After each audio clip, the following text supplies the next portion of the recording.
오늘 예수님의 기도라는 제목 가지고 말씀드립니다. 여러분, 그리스도인란 누굴까요? 우리가 주로 나는 그리스도인이에요 이렇게 얘기하지 않아요? 그리스도인이라는 것은 예수를 따라가는 사람, 예수를 닮아가는 사람을 말하지요. 근데 우리는 모든 면에서 예수님 닮아가야 될 줄 믿습니다. 우리 신앙도 예수님 닮아가야 되고요. 누가 어떻게 했다고 중요한 게 아니에요, 여러분. 켈빈이 무슨 얘기했냐? 잔 웨슬리가 무슨 얘기했냐? 누가 무슨 얘기했냐? 그건 그렇게 중요한 게 아니에요. 중요한 건 예수님이 어떻게 하셨냐는 거죠. 우리 신앙의 모델은 예수님이십니다. 그래서 예수님의 신앙을 닮아가고 또 예수님의 인격을 닮아가고 예수님의 능력을 닮아가고 예수님의 행동을 닮아가고 예수님의 삶을 닮아가야 됩니다. 이걸 가리켜 우리는 그리스도인이라고 그러고, 많이 닮은 사람을 성숙한 그리스도인이라 이렇게 말을 하는 거예요. 목사라고 성숙한 게 아니고 장로라고 성숙한 게 아니고 권사라고 성숙한 건 아니에요. 그렇게 날마다 삶 속에서 예수를 닮아가려고 노력할 때에 성숙한 사람이 되는 거지요. 우리가 누구를 닮으려고 자꾸 쳐다보고 흉내내면 그거 닮아가잖아요. 그래서 우리는 늘 예수님 바라보고 예수님 흉내낼 때 예수님 닮아갈 줄로 믿습니다. 그 중에 뭘 닮아야 되느냐? 바로 기도를 닮아야 돼요. 그런데 이 기도, 예수님의 기도에 대해서 사복음서 마태, 마가, 누가, 요한복음 중에 제일 많이 기록한 데가 바로 누가복음이에요. 예수님의 그 기사와 표적과 이적을 행한 것도 제일 많이 기록된 것이 누가복음이고, 예수님의 기도한 걸 구체적으로 가장 많이 기록한 것이 바로 누가복음이에요. 그런데 어디부터 기도라는 단어가 시작되냐면 3장부터 시작돼요. 첫째로 예수님은 그러면 어떤 때 기도했느냐? 첫째로 사명을 감당하기 전에 기도하셨다. 예수님은 사명을 감당하기 전에 기도하셨어요. 자, 오늘 본문이 예수 침례잖아요. 예수님이 침례를 받으심으로 공생애가 시작되거든요. 드디어 우리가 침례를 받음으로 그리스도인에서 시작이 되는 거예요. 그 초대교회는 굉장히 침례를 중시적인 거예요. 그래서 사도행전 2장에 보면 예수님이 그날에 침례를 받은 사람 바로 그냥 침례 주는 거예요. 그때부터 시작이에요. 유대인은요, 할례 받을 때부터 유대인으로 시작되는 거예요. 그래서 침례 받을 때 다른 마태, 마가, 마태, 마가는 안 나오거든요. 누가 보면 딱 나와요. 기도하셨다고 딱 나와요. 오늘 여기 침례 받으실 때 기도했다. 그러니까 사명을 감당하시기 전에 기도했다는 거죠. 여러분, 우리가 이제 내년 되면 여기 남선교회 회장님도 여성교 회장님도 새로 세워지잖아요. 목회협력도 새로 세워지고 교사도 새로워지고. 그래서 그런 사명을 감당하기 전에 먼저 해야 될 일 뭐냐? 기도해야 돼요. 사명을 감당하기 전에 주여 내 힘으로 이 사명 감당 못합니다. 주님이 능력 주시지 않으면 나 일을 할 수 없습니다. 주여 나를 긍휼하게 주셨고 나를 도와주시고 나에게 능력을 주셔서 맡긴 사명 잘 감당하게 하여 주옵소서. 찬양단도 마찬가지예요. 처음에는 막 의욕을 가지고 했다가 오늘 보면 없어졌다? 이게 문제예요. 뭘 시작했으면 끝장 봐야 돼요. 내 힘으로 안 되거든요. 기도하면 사명 감당할 수 있는 능력을 주셔요. 뭐든지 마찬가지예요. 우리가 목자를 하든 교사를 하든 안내를 하든 새가지 접대하든 방송실을 하든 하든 주차를 하든 안내를 뭘 했으면 끝까지 해야 되잖아요. 근데 문제는 뭐냐? 우리 인간 약해요.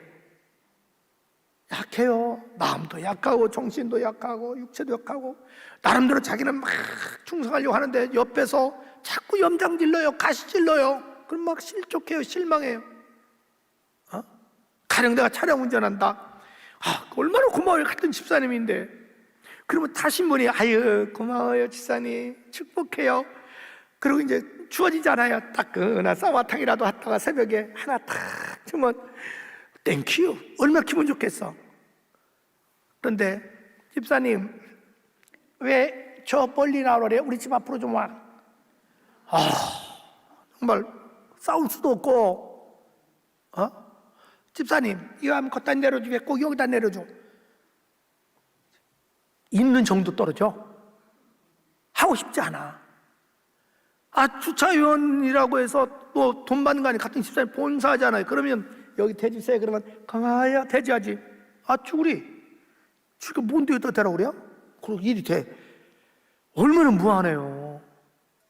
안내도 마찬가지야. 안내해줘서 이렇게 해달라면 예 고마워 수고해 짱이야 짱 I love you. 그럼 얼마나 좋아. 지가 뭔데. 난 우리 교회 이런 묵은 닭들 없으면 좋겠어요. 교회가 묵은 닭이 많으면 그 교회는 부흥 끝난 거야. 그런데 그걸 뭘로 이기냐. 기분도 나빠 자존심도 상해. 기도하면 새 마음을 주시고 새 능력 주신다. 그러니까 사명 감당하기 위해서 우리 기도해야 된다 이 말이야. 여러분 기도했어. 예수님이 막 침례할 때 이제 사실상 시작될 건잖아요. 근데 놀라운 일이 벌어져요. 먼저 21절 보세요. 자, 기도하실 때 뭐가 열려? 하늘문이 열려. 이게 뭐냐? 이제는 하나님과 영적인 교제가 본격적으로 시작되는 거야. 여러분 기도하는 자와 주님이 함께 해주십니다.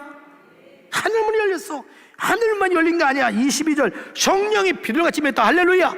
성령 충만 받아. 기도할 때 성령 받아요. 기도할 때 성령 부어주지 기도하지 않는 사람에게 성령 부어주는 게 아니에요. 여러분 우리가요 성령 충만 받으니까 우리 예수님 보세요. 그 다음에 이제 4장이 시작되잖아요. 4장이 시작될 때 예수님이 막 성령에 충만 받았잖아요. 그 성령에 충만 4장 1절 이끌림 받아서 40일 기도한단 말이죠. 근데 이때 이것이 마귀의 역사인지 귀신의 역사인지 구분을 해요. 성령의 역사인지. 여러분 성령마다의 영적인 분별력이 생겨요. 이게 성령의 역사인지 사탄의 역사인지. 한국교회가 요즘 영적 분별력을 다 잃어버렸어요. 옳고 그름도 없어져 버렸어요. 이 나라는 옳고 그름도 없어요. 법도 필요 없어요. 네 편이야 내 편이야 없지. 그 모습들이 교회까지 들어온단 말이죠. 이게 성령의 역사인지 사탄의 역사인지 구분해야 돼. 근데 성령 충만해야 분별력이 생긴다. 할렐루야. 예수님이 막 성령 받았어요. 성령 충만에 4장 1절 보니까 거기서 성령이 끌려서 막 40일 동안 막 성령이 끌려서 금식기도 하는데 마귀가 시험해요. 근데 마귀의 시험인지 어떻게 알아요? 보세요. 배고픈데 너 먹을 거 줘. 당연하죠. 그걸 구분하기가 여간 어려운 게 아니에요. 그런데 성령 충만하니까 딱 분별하는 거야. 사탄아 물러가라. 영적 분별력이 생겨. 여러분 성령이 충만할 때 말씀의 은혜가 있어. 여러분 4장의 22절 보면 성령 충만한 예수님께서 막 공생이 시작할 때 22절 그들이 다 그를 증언하고 그 입으로 나오는 바 은혜로운 말씀을 놀랍게 여기니 막 예수님이 그 다음부터 똑같은 얘기하는데 달라. 전파력이 달라. 파장이 달라. 막 사람 놀래. 어째 저렇게 은혜스럽노? 막 이런 역사가 일어나. 그뿐만이 아니라 막 성령 충만 받으니까 한번 넘겨서 한번 보세요. 36절, 35절 보니까 막 예수님 귀신을 끄니까 귀신이 나가. 36절 막 더러운 귀신이 나가는 대로 할렐루야. 그뿐만이 아니에요. 그 다음에 보면 우리 한번 40절 보세요. 해질물어 사람들이 온갖 병자들 데리고 나오며 예수께 일일이 그의 손을 얹고 고치다. 할렐루야. 능력이 나타납니다. 여러분 예수님이 침례받고 공생이 시작해서 내 힘으로 사역을 못해요. 나 일을 못해요. 나에게 능력을 주세요. 그랬더니 막 그에게 성령이 임하니까 하늘문이 열리고 막 성령이 임해. 그뿐만이 아니야. 놀라운 또 음성이 들려와. 자, 그 다음에 보세요. 22절 하늘로부터 소리가 나기를 할렐루야. 막 음성이 들려. 너는 사랑하다. 나는 기뻐한 자. 내가 너와 함께 하겠다는 얘기죠. 여러분 우리는 늘 하나님의 음성을 드려야 되는데요. 직접 음성은 항상 있는 건 아니에요. 직접 음성은 여러분 평생에 한 번 못 들을 수도 있고 또 많이 들을 수도 있어요. 그런데 간접 음성은 항상 들을 수 있어요. 어떻게? 말씀을 설교 들을 때 깨달음이 와요. 감동이 와요. 찔림이 와요. 여러분 보세요. 설교를 똑같이 설교할 때 베드로가 설교할 때 3,000명의 찔림을 받았어요. 그때 어찌할꼬 회개하고 돌아서 구원받아요. 반면에 스데반이 설교할 때 멸망할 사람은 부두둑 이를 갈고 스데반을 죽여요. 어디에 차 있어요? 심령의 차예요. 심령의 차예요. 그래서 하나님이 나에게 깨달음을 주고 감동을 주고 찔림을 줄 때에 그 말씀에 순종하면 구원의 역사가 일어나고 응답의 역사가 일어난다. 그래서 여러분, 사명 감당하기 전에 매일 사명자들은 기도해야 돼요. 주여, 오늘도 이 사명 잘 감당해 주옵소서. 가령 찬양단, 주여 우리 찬양할 때 악령이 떠나게 도와주시고 성도들 마음 열리게 해 주시고 승리하게 해 주시옵소서. 찬양 중에 임재하게 해 주셔서 찬양 중에 성령의 체험하게 해 주시옵소서. 기도 많이 해야 돼요. 기도 없이 찬양됐으면요 냉랭해요. 콘서트도 아니야 그건. 차라리 뭐 가수들은 사람 말에 노래 가지고 감동을 울리잖아요. 찍찍 울리잖아요. 근데 기도하지 않고 찬양단 쓰면 아무, 성가도 마찬가지. 기도 안 하고 저기 서면요 아무 의미가 없어요. 그런데 이상해요. 기도 많이 한 분들이 딱 서면요 그 찬양이 우리 마음을 다 움직이고 은혜를 주어. 그래서 나도 모르게 아멘 아멘 소리가 나와. 이런 역사 있기를 주의 이름으로 축복합니다. 둘째로, 예수님은 어떤 때 기도했을까요? 기적과 능력을 행한 후에 기도하셨다. 기적과 능력을 행한 후에 기도하셨다. 자, 5장, 누가복음 5장. 누가복음 5장 16절. 자, 다 같이 시작. 다 같이 시작.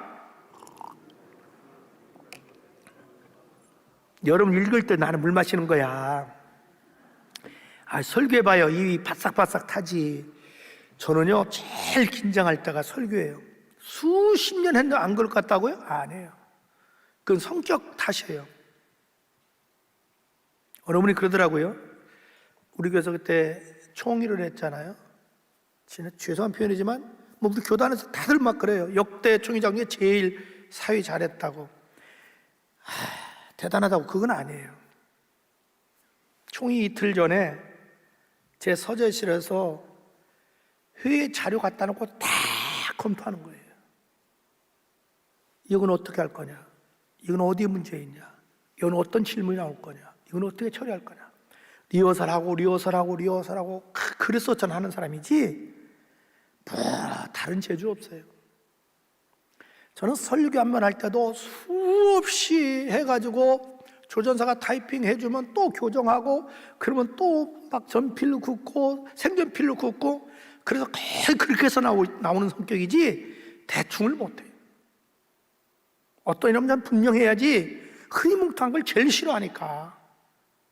그래서 이렇게 설교할 때도 저는 굉장히 긴장해서 물을 많이 마셔요. 그러니까 제가 읽으면 빨리 읽어. 앞으로 나 쳐다보지 말고. 여러분, 이제 누가복음 5장에 보면요 우리가 잘한 것처럼 예수님이 그 베드로 밤새도록 고기 못 잡았는데 그물이 찢어질 때 고기 잡게 해주셨잖아요. 그때 사람들이 많이 있었잖아요. 해변가에. 얼마나 놀랬을까요?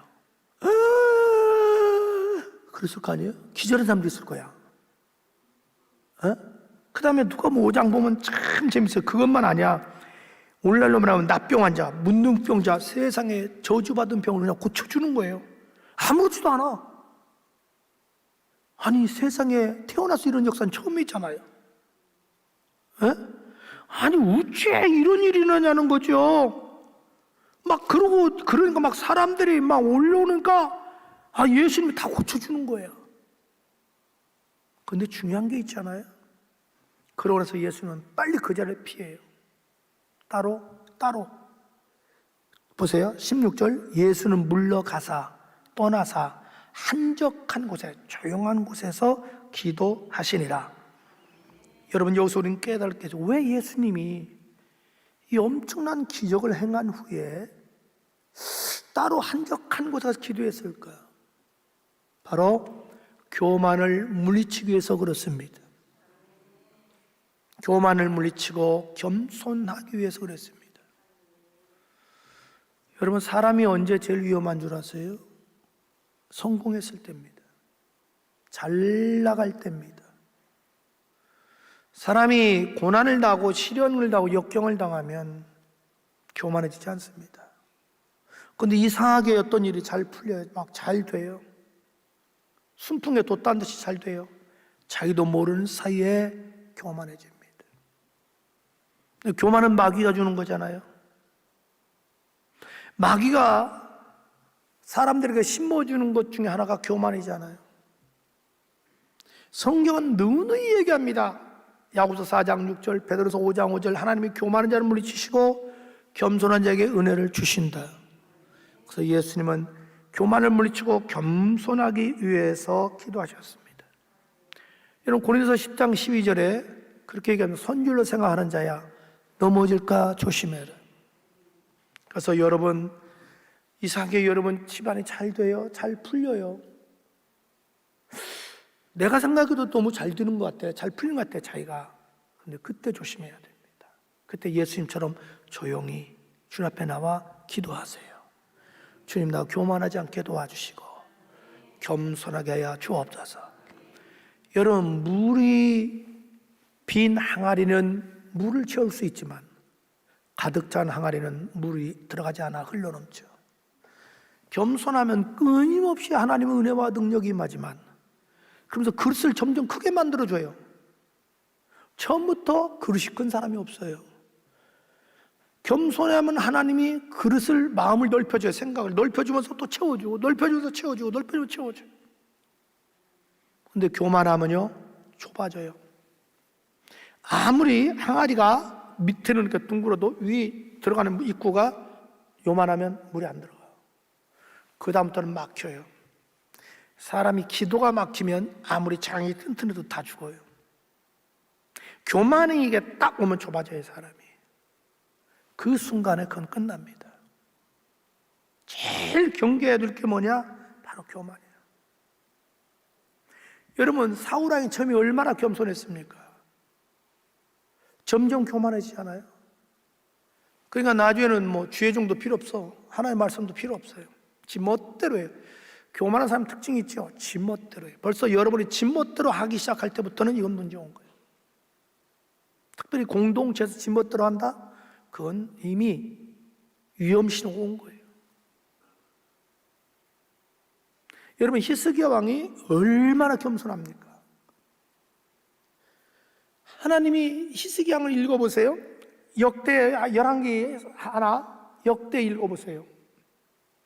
역대하에 읽어보면 그렇게 하나님 사랑하는 사람이 축복해줬어요. 그러니까 여러분 말씀드렸지만 부르게 나이에 주경가들은 대개 39 정도 봐요. 40 전후 자녀도 없었잖아요. 불치병에 걸려요. 죽으라고 예언을 해요. 막 살고 싶어요. 근데 기도할 때 얼마나 그 기도가 아름답냐면 주여 내가 과거에 얼마나 선하게 살았는지 아시지 않습니까? 왜? 본인이 그렇게 기도할 때예요. 하나님 앞에 내가 과거에 얼마나 선하게 살았는지 아시잖아요. 하나님 나 좀 살려주세요.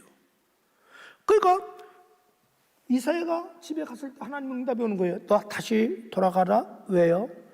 내 말 전해라. 내가 너 고쳐주겠다. 고쳐줘요. 그 증거로 태양을 10도 물러가게 해주셨어요. 그게 문제입니다. 자기도 모르는 사이에 이제 교만해지는 거예요. 그러니까 그때는 바벨론 나라가 조그만했어요. 막 일어나는 거야. 신흥 국가야. 4절달이 오니까 자랑하고 싶어서 모든 걸 다 개방해버려요. 다 보여줘요. 안 보여줘야 될 것 보여줘요. 드디어 이사야에게를 통해서 하나님이 저주합니다. 네가 보여준 거 다 바벨론으로 갈 거다. 여러분 우리가 잘 되고 잘 풀린다는 건 축복입니다. 오래 누려야 되잖아요. 왜? 조금 누릴 거야? 아니요. 오래 누려야 돼. 방법은 그때 예수님처럼 조용히 주님 앞에 나와서 주님 나 교만하지 않게 해주시고 늘 겸손하고 주님의 은혜입니다. 그러면서 기도하면 점점 늘려주셔요. 셋째로 예수님이 어떤 때 기도했을까요? 중요한 문제를 결정하기 전에 기도하셨다. 중요한 문제를 결정하기 전에 기도하셨다. 그래도 아멘 안 하네. 중요한 문제를 결정하기 전에 기도하셨다. 아멘. 자, 6장 12절 봐요. 6장 12절 시작. 다시 시작. 밤이 새도록 하나님께 기도하시고. 자, 이게 뭐냐면 12제자를 택하기 전에 너무 중요해요. 밤이 새도록 철야기도 하셨습니다. 여러분, 예수님이 철야기도 하셨어요. 마가복음 1장 35절에 보면 예수님이 새벽에 기도하셨어요. 오늘 누가복음 4장에 보면 예수님께서 40일 동안 금식 기도하셨어요. 참 죄송하지만 제가 신학교 가가지고 제일 고통스러운 게 뭐였느냐? 이놈은 새벽 기도예요. 그래서 저는 기숙사 생활할 때 그 이불장 밑에 잤어. 사감이 돌아다니까. 그것도 내 기숙사 가고 싶어서 간 게 아니야. 아버님이 억지로 집어넣어서 같이. 근데 어느 날 자는데 누가 이렇게 잡아당겨요. 어떤 놈이 잡아당겨나 했더니, 야, 어떤 놈이야? 그랬더니 김갑수 돌아가신 그 사감 목사님 나다 그러는 거야. 막 놀래가지고 내가. 그 다음부터는 이제 출석을 부르는데 새벽기도 30일에서 안 나오면 퇴사시켜요. 그다음부터 나만 기억하고 하는 거야, 이 어르신이. 그래서 내가 스스로 나와버렸잖아. 야, 이게 그때 제가 겁없이 어떤 놈이 새벽 기도를 만들어 놓고 이렇게 사람을 괴롭히나. 얼마나 성경 모르면 그런 일 하겠어. 난 예수님 만든 줄 몰랐어. 어떤 놈이 만든 줄 알았지. 근데 나중에 보니까 성경에 있더라고, 이게. 에? 새벽 기도. 그 이후로 내가 한마디 불평 안 해요. 예수님이 만들어서 하셨으니까. 또 예수님이 금식하셨으니까 해놓은 거야. 예수님 철야했으니까 철야하는 거예요. 근데 예수님이 지금 왜 철야기도 했냐? 12제자를 택하는 게 너무 중요한 거야. 그래서 철야기도 하시고 나서 12제자를 선택하셨어요. 이거 우리에게 가르치는 교훈이 뭐냐? 여러분 어떤 건 중요한 결정할 때가 있잖아요. 가령 뭐 자녀들 배우자 결정, 또 어떤 직장 결정, 사업의 결정, 투자하는 무슨 결정, 그 중요한 결정하기 전에 너무나 사람 말만 듣지 말고 먼저 기도해라. 먼저 기도해라. 사람 말이 다 정확한 건 아니에요. 한 예로, 여러분, 내가 여러분이 했지만 우리 가양도에 있다 둔산동에 어떻게 교회를 짓게 됐냐? 이미 둔산동 분양이 끝났어요, 종교부지가. 갤러리 앞에 그건 종교부지가 없습니다. 그냥 준주거지역이에요. 근데 그때 경석금마을 사거리가 마침 신호등에 내 걸려있어요. 유성에 목욕하러 가려고 하다가. 근데 보니까 터벌판이에요. 덮여서. 그때 갤러리 백화점 없었어요. 그래서 그냥 너무 제가 호기심이 좀 많아. 그래서 갔는데 거기 소공원이 있어요. 향촌 아파트 앞에. 거기 서니까 우와! 한마디로 끝내주는 거야. 근데 그게 내 마음에 떠나질 않아. 그래서 그 택지공사 갔더니 이건 준주거지로 종교부지가 아니라 안 된대요. 근데 이걸 하려면 시 도시계획과에서 허락을 맡아야 된대. 그럼 이미 안 되는 거잖아요, 상식적으로. 근데 이상해요. 기도만 하면 계속 확신 오는 거예요. 이성하고 달라요, 환경하고. 분명히 대한민국 법, 대전시에서는 안 되는 거예요, 이게. 안 되는 거예요. 그러니까 LH공사 그때는 토지개발공사에 토지개발공사 주택공사가 따로 있었어요. 나중에 합쳤잖아요, 둘이. 안 된다는 거예요. 대전시 허락 받아오라는 거예요. 대전시에서 안 된다는 거예요. 근데 기도만 하면 성령이 내 마음에 확신을 주는 거예요. 그래서 100일 작정을 했어요. 그리고 매일같이 옛날 토요일까지 시장 근무했습니다. 매일같이 도시계획과 시청 옆에 별관이 있었어요. 매일같이 아침에 출근하는 거예요. 그래서 그 사람들 거기 이제 계장, 과장, 국장을 제가 알으니까 인사하고 돌아오는 거예요. 인사하고 돌아와. 막 알 필요 없어. 하여튼 난 100일 작정했으니까. 100일 다가올 때 난 당신이 안 만나주면, 그 당시에 시장이 홍선기 시장님이었어요. 아, 나 직접 만난다 저 양반. 그러고 있는데 다가왔을 때 이 국장이 만나자는 거야. 직장만 올려면 목사님이 또 올라가지고 이게 노래에 걸릴 정도라는 거야. 그들이 과장이랑 유상혁 계장, 지금 여기 한빛교회 장로님이에요. 거기 국장까지 하시다가 나중에 우성대학교 좀 교수하시다가 지금 정년 물러나셨죠? 불러요. 야, 되냐 안 되냐? 근데 과장은 대답을 안 해. 유상혁 그때는 계장이에요, 이분이. 해줄 수 있습니다 그러는 거예요. 야, 어떻게 해주냐? 그냥 허락해주면 되죠. 그럼 문제 없냐? 없죠. 그럼 네가 책임질래? 제가 책임질게요 그러는 거야. 유상혁 이분이 다 도와준 거예요. 그 이후로 교제가 계속된 거야. 그래가지고 허락을 받았어. 아멘 안 하네. 아주 그냥 아멘에다가 큰일 나는가 봐. 여러분, 그래서 졌는데 보세요. 이게 얼마나 하나님인가 보세요. 우리가 팔 때 저것이 만약에 종교부지였다면 못 팔아요. 교회에는 일반 준주거지역이기 때문에 도시형 아파트 질 수 있도록 비싼 가격에 팔 수 있었어요. 기가 막힌 거예요, 여러분. 그래서 제가 우리 교인들 앞에 그랬어요. 여러분, 기도하기 전에 내 앞에서 함부로 말하지 말라. 교회에 기도하는 사람이 교회 일에 콩나라 판단하지 말라. 일을 망친다 언제나. 여러분, 그렇게 해서 제가 여기까지 우리 교회를 이끌어왔지, 뭘 제가 똑똑하고 잘나서? 아니요. 그래서 여러분, 어떤 거 중요한 거 결정하기 전에 기도해라. 그러면 주님이 인도해 주십니다.